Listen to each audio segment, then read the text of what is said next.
गुरुग्राम समेत हरियाणा की तमाम बड़ी खबरों को देखने के लिए हमारे YouTube चैनल को सब्सक्राइब करें और बेल आइकन को जरूर दबाएं ताकि हर एक अपडेट आप तक पहुंचे सबसे पहले। नमस्कार, स्वागत है आप सभी का वी न्यूज पर। मैं हूं आपके साथ प्रियन सेठ। आर्कटिक क्षेत्र में एक विशाल बर्फ से ढका महासागर है जिसे कभी कभी अटलांटिक महासागर का उत्तरी भाग भी माना जाता है, जिसके चारों ओर वनस्पति विहीन परमाफ्रोस्ट स्थायी स्तूर उपस्थित है। हाल के वर्षों में समुद्र में बर्फ की मात्रा में कमी आई है। अमेरिका से जारी तनाव के बीच रूस ने आर्कटिक में अपने सैन्य क्षमताओं को काफी बढ़ा दिया है। कुछ ही दिन पहले रूसी नौसेना की 3 बैलिस्टिक मिसाइल परमाणु पनडुब्बी आर्कटिक पहुंची थी। रूसी रक्षा मंत्रालय ने बकायदा इसका वीडियो जारी कर दुनिया को जानकारी दी थी और बताया था कि वहां पे वो अपने पैर जमा चुका है। अब रूस ने आर्कटिक में अपने मिलिट्री बिल्डअप को खासा बढ़ा लिया है। इतना ही नहीं, रूस इस इलाके में नए नए हथियारों का टेस्ट भी कर रहा है। रूस आर्कटिक के उत्तरी तट को सुरक्षित करने के साथ साथ एशिया से यूरोप के लिए एक प्रमुख शिपिंग मार्ग खोलने के लिए भी काम कर रहा है। आर्कटिक में कच्चे तेल और प्राकृतिक गैस का विशाल भंडार है। इसे देखते हुए कई देशों के बीच इस पर दावे को लेकर कंपटीशन छिड़ चुका है। शीत युद्ध के समय भी अमेरिका और रूस के बीच यहां तगड़ी प्रतियोगिता थी। अब एक बार फिर रूस आर्कटिक में अपनी बढ़त कायम करने की कोशिश कर रहा है। इस बार उसकी एक कोशिश बेहद गंभीर है। आर्कटिक में रूस की गतिविधियां एक बार काफी तेज हो गई हैं। आर्कटिक क्षेत्र में मौजूदा प्राकृतिक संसाधनों के कारण कई देश यहां काफी सक्रिय हो चुके हैं।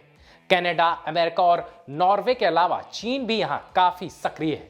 इन सभी देशों के बीच आर्कटिक की अपनी गतिविधियों को लेकर काफी प्रतियोगिता चलती रहती है। सोवियत संघ के दौर में रूस यहां काफी तेज और गतिशील था। फिर सोवियत संघ के विघटन के बाद लंबे समय तक यहां रूस की उपस्थिति कम रही। अब एक बार फिर रूस इस पूरे क्षेत्र पर फोकस कर रहा है। यहां अमेरिका और चीन से आगे है रूस। सोवियत संघ के दौर में न्यूक्लियर आइस ब्रेकर जहाज लेनिन रूस की शान हुआ करता था। अब इसे इस्तेमाल में नहीं लाया जाता है। अब इसे बस म्यूजियम की शक्ल में ही देखा जा सकता है। लेनिन की सेवा खत्म किए हुए करीब 30 साल का लंबा समय बीत चुका है। अब रूस यहां पर नए परमाणु आइस ब्रेकर जहाज बनाने और इन्हें यहां तैनात करने के अभियान में जोर शोर से लग चुका है। 1950 के दशक में जब शीत युद्ध अपने चरम में था, तब अमेरिका और रूस के बीच प्रतिद्वंद्विता का एक पन्ना इस आर्कटिक क्षेत्र में भी दिखता था। कुछ इलाकों में अमेरिका आगे था, लेकिन लेनिन को बनाकर रूस ने एक बड़ी बढ़त हासिल की थी। लेनिन उस समय दुनिया का पहला न्यूक्लियर जहाज था। अब एक बार फिर रूस उसी रास्ते पर आगे बढ़ता दिख रहा है। पुतिन के नेतृत्व में रूस यहां पर छोड़ दिए गए अपने सैन्य, वायु और रेडार केंद्रों को दोबारा शुरू करने में जुटा है। आर्कटिक के वीरान द्वीपों पर बसे इन केंद्रों को फिर से खोला जा रहा है। इतना ही नहीं, नए केंद्र बनाने का काम भी जोरों पर है। रूस आर्कटिक में करीब 5 लाख स्क्वायर मील पर अपना दावा करता है। इस दावे को मजबूत करने के मद्देनजर रूस नियमित तौर पर यहां प्रशिक्षण ले रही अपनी सेनाओं की तस्वीरें जारी कर रहा है। अमेरिका के जियोलॉजिकल सर्वे के अनुमान के मुताबिक आर्कटिक में 412 अरब बैरल कच्चे तेल का भंडार है। दुनिया में कच्चे तेल और प्राकृतिक गैस का ऐसा भंडार जिसे अब तक नहीं खोजा जा सका, उसका करीब 22% भंडार आर्कटिक क्षेत्र में होने की संभावना है। अधिकारियों और सैन्य विशेषज्ञों के साथ की गई बातचीत और सरकारी कागजातों की समीक्षा से पता चला है कि रूस 1991 से सोवियत संघ के विघटन के बाद से अब तक के मुकाबले आर्कटिक में सबसे ज्यादा एक्टिव है। कुछ इलाकों में तो रूस की सैन्य क्षमताएं सोवियत काल से भी ज्यादा मजबूत हैं। रूस के इस फैलाव के आर्थिक और भौगोलिक राजनीतिक नतीजे काफी अहम साबित होंगे।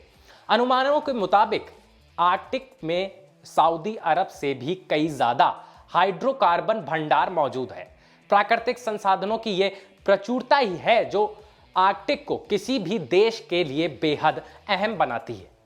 ऐसे में रूस यहां अपनी उपस्थिति दर्ज करने में किसी से पीछे नहीं रहना चाहता। अब जानिए कि क्यों रूस इतना फोकस कर रहा है आर्कटिक पर। दरअसल यूक्रेन में रूस की गतिविधियों के कारण पश्चिमी देशों ने उस पर जो आर्थिक प्रतिबंध लगाए हुए हैं, उसके बाद रूस ने आर्कटिक की ओर और ध्यान देना शुरू किया। ऐसा नहीं है कि फोकस कुछ वक्त के लिए है, बल्कि सारे समीकरण इस ओर इशारा करते हैं कि रूस यहां लंबी पारी खेलने की तैयारी कर रहा है।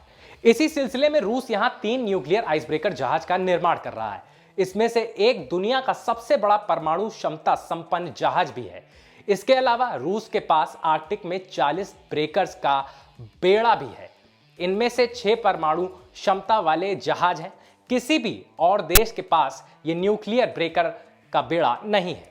मालूम हो कि सैन्य और नागरिक जहाजों के लिए आर्कटिक समुद्र में बर्फ तोड़कर रास्ता बनाने के लिए ब्रेकर्स का इस्तेमाल किया जाता है। तो आज आपने जाना कि आर्कटिक पे रशिया का इतना बड़ा फोकस क्यों है। ऐसी ही तमाम बड़े मुद्दे और बड़ी खबरों से जुड़े रहने के लिए आप देखते रहिए वी न्यूज़।